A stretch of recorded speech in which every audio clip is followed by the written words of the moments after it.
तुळशीत महादेव मांडू नये. तुळस वेगळी असावी आणि महादेवाचं स्थान घरामध्ये वेगळं असावं. आपल्याला दररोज मंदिरात जाऊन पूजन करता येत नाही. पूर्वजांची काय संकल्पना होती पा. प्रत्येकाच्या घराघरात त्यांनी महादेव आणि नंदी दिलेत, पण आपण ते तुळशीत मांडलेत. तुळस वेगळी मांडा, महादेवाला वेगळं स्थान करा. शिवपूजा प्रत्येकाच्या घरात झाली पाहिजे. कशी काय तो पुढे भाग येणार आहे, मी तुम्हाला सांगेल. तो गुंतागुंतीचं शास्त्र आहे. मला कुंकू लावताना बऱ्याच महिला ह्या बोटाने लावायच्या ना, मी त्यांना सांगते ह्या बोटाने लावा. ह्या पूर्वीच्या जुन्या महिला म्हणायच्या हे देवाचं असतं आणि हे माणसाचं असतं. असं काही नसतं. ह्या बोटाने जर तिलक केलं तर माणसाला डोकेदुखी होते. ह्या बोटाने जर एखाद्याला तुम्ही कुंकू लावलं तर हे बोट फक्त तर्पणासाठी वापरायचं. पितरांना अंगठ्याने पाणी देतात. ह्या बोटाने तिलक केला तर आपलं श्राद्ध झालं असं समजून चालायचं. मग महिला मंडळ व्यवस्थित आहे का आजी माय बर का. तुम्ही आपलं बचकन घेतलं चिमटीत कुकू का दिला अंगठा तिच्या कपाळाला लावून, बरोबर आहे का नाही. अंगठ्याने लावायचं नाही, ह्या बोटाने कुंकू लावायचं. रक्षाबंधनाला बलिप्रतिपदेला पतीला आणि रक्षाबंधनाला भाऊबीजेला भावाला तिलक करताना सुद्धा आधी मधल्या बोटाने गोल करायचा कुंकाचा. कुंकू लावलं की मग अंगठ्याने ते असं वर वाढायचं आणि त्यावरती अक्षद लावायच्या. अक्षदा नाही बरं, अक्षद. अक्षद लावत असताना दोन्ही टोकं तिचे सारखे असावेत. किडलेले तुटलेले सोनकिड्याची घाण काही पहा तुम्ही महिना तांदूळ निवडीत नाहीत आणि महादेवाला जाताना अशा बचकन घेतात. चिमूटभर घेतले की कुंकाच्या पंचपायात टाकले आणि तिथं सोनकिडी वर येतात. मग महादेवाला तांदूळ वाहता वाहता सोनकिड्यासहित महादेवाला तांदूळ राहतात. अशी किडलेली सोनकिडीची घाण व्हायची नाही. महादेवाला देवाला सुद्धा तिलक करताना सुद्धा ते तांदूळ असे असावेत, त्याचे तोंड दोन्ही तोंड टोकदार असावेत, निमुळते असावेत. तुटलेले खंडित झालेले अशा काही गोष्टी महादेवाला व्हायच्या नाही. आणि महादेवाला तुटलेली गोष्ट चालत नाही. पुढे तो भाग येणार आहे, पण ओघात विषय आला म्हणून सांगते. महादेवाला महादेवाच्या मंदिरात नारळ फोडायचं नाही. फुटलेली तुटलेली गोष्ट महादेवाला चालत नाही. एक तर नारळ वाहूच नका, श्रीफळ, आणि वाहायचं असेल तर पूर्ण नारळ वाहत जा. खंडित झालेली ज्यावेळी गणपतीचं मस्तक उडवलं ना, गणेशाचं, त्याला गजेंद्राचं मस्तक बसवलं हत्तीचं, त्यावेळी भगवान भोलेनाथ म्हणतायत की इथून पुढे झाला मला जो कोणी खंडित वस्तू अर्पण करेल, मला पूर्ण वस्तू अर्पण करावी. खंडित वस्तू अर्पण केली की मग भगवान शिवजीचा क्रोध होतो. आता मी मंदिरात गेलते ना तर सगळे मला जास्वंदीचे फुलं दिसले. भगवान शिवजीला लाल रंगाची फुलं जमत नाही. लाल रंगाची फुलं वाहिली की त्यांचा क्रोध वाढतो. लाल रंगाचं जास्वंदीचं फुल हे गणेशाला प्रिय. तुम्ही गणपती बाप्पाला वाहा जास्वंदाचं फुल. आणि तुम्हाला पार्वतीला व्हायचं असेल तर डाव्या बाजूला शिवपिंडीच्या खाली वाहा. डाव्या बाजूला असते. काही काही ठिकाणी पाहते मी सगळ्या बाजूना महादेवाला कुंकू लावलेलं असतं. लाल बुंद महादेव केलेला असतो कुंकू लावू लावू. ते आता तरी पंडित प्रदीपजी मिश्रांपासून महादेवाच्या भक्तीमध्ये पूजा कशी करावी वगैरे लोकांना कळतंय. महादेवाच्या पिंडीला तुम्ही चंदन लावू शकतात, चंदन लावू शकतात, भस्म लावू शकतात. पांढऱ्या रंगाची फुलं वाहा. फक्त लाल फुल, केतकीचं फुल आणि चाफ्याचं फुल हे भगवान शिवजीला चालत नाही, त्यांना आवडत नाही. ते लाल फुल वाहिलं तर भगवान शिवजीचा क्रोध अनावर होतो, मग क्रोध वाढतो.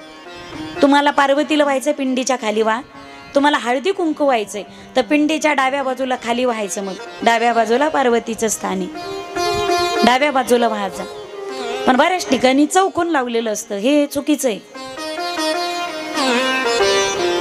भगवान शिवजीला बेल अतिशय प्रिय आहे. पुढे येईल तो विस्तृतपणे भाग सांगते मी तुम्हाला. काय वाहावं काय वाहू नये, काय केलं पाहिजे काय केलं नाही पाहिजे, इतकं गुंतागुंतीचं शास्त्र आहे ना. घरामध्ये आपला जो झाडू असतो ना, झाडू आपण कुठेही झाडून फेकून देतो. येणाऱ्या जाणाऱ्याला तो दिसता ठेवू नका. झाडू लक्ष्मी आणि लक्ष्मी नेहमी झाकून ठेवावी. तुम्ही पैसे कुठे ठेवतात?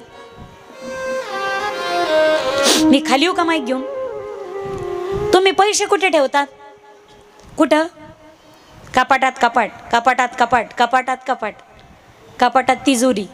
तिजोरी शेवटचा कप्पा, आणि त्याच्यात कितीचं गुलाबी बंद झाले आता नाही का, 500 मी काय घेणार आहे का घ्यायला तुमच्या?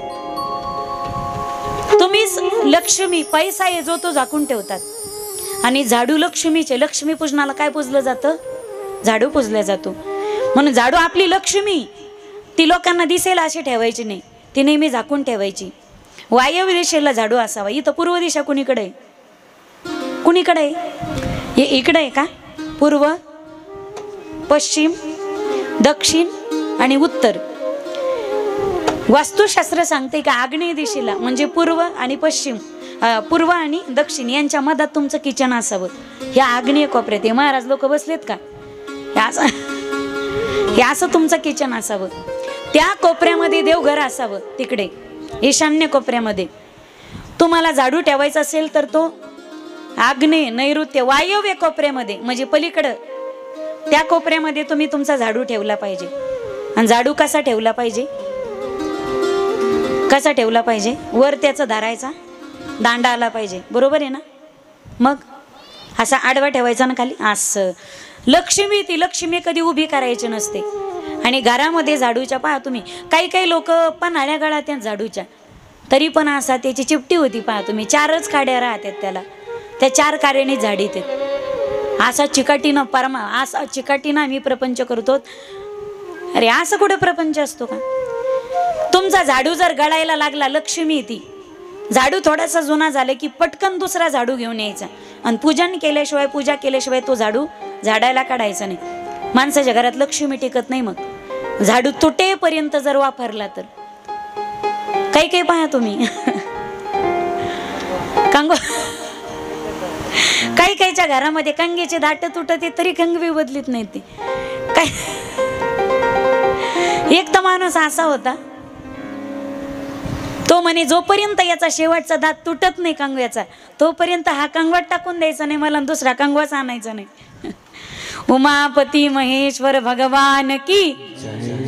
असं दात टोकरून कुठं पोट भरत असतं का? काही बारीक गोष्टी आहेत, आम्ही लक्ष देत नाही त्या गोष्टीकडे, पण या गोष्टी फार महत्वाच्या आहेत. त्या सगळ्या गोष्टीकडे आम्ही लक्ष दिलं पाहिजे. आपलं असं झालं, हे कशाला आणि ते कशाला, ते कशाला आणि ते कशाला. चर्चा प्रारंभ झाली त्यातल्या कलियुगातल्या लोकांचं आचरण कसं असेल. श्री सुतजी महाराज शौनकादिकांना सांगतायत की कलियुगातल्या लोकांचं आचरण कसं असेल. कलियुगाचं वर्णनाला पुण्यहीन लोक जन्माला येतील. कलियुगातले लोक आळशी असतील, दुराचारावर प्रेम करणारे असतील, एकमेकाची निंदा करतील, परनिंदा करण्यात तत्पर असतील. लोक एकमेकाचा कुटत राहतील. ऐका करीचे महिमान असत्यासी रिजले जन, पापा देती अनुमोदन करीती हेळन संतासी. कलियुगात मधले लोक, कलियुगामध्ये पहा तुम्ही, हे कशाला आणि ते कशाला, नामक कशाला. देव धर्म म्हणजे थोतांडे. काही लोक पहा तुम्ही, पुरोगामी लोक येतात. देह तोची देव, भोजन ते भक्ती आणि मरणे ते मुक्ती पाखंडाची. तो म्हणतो आपला देह हाच आपला देव आहे. अरे देह देवच आहे, पण बाकीचं सगळं तो म्हणतो थोंटांडे, बाकीचं सगळं काही नाही. देव धर्म सांदी पडिले सकळ, विषयी गोंधळ गाजत असे. कलियुगामध्ये लोकांना पापाचारामध्ये, अनाचारामध्ये जास्त रस असेल.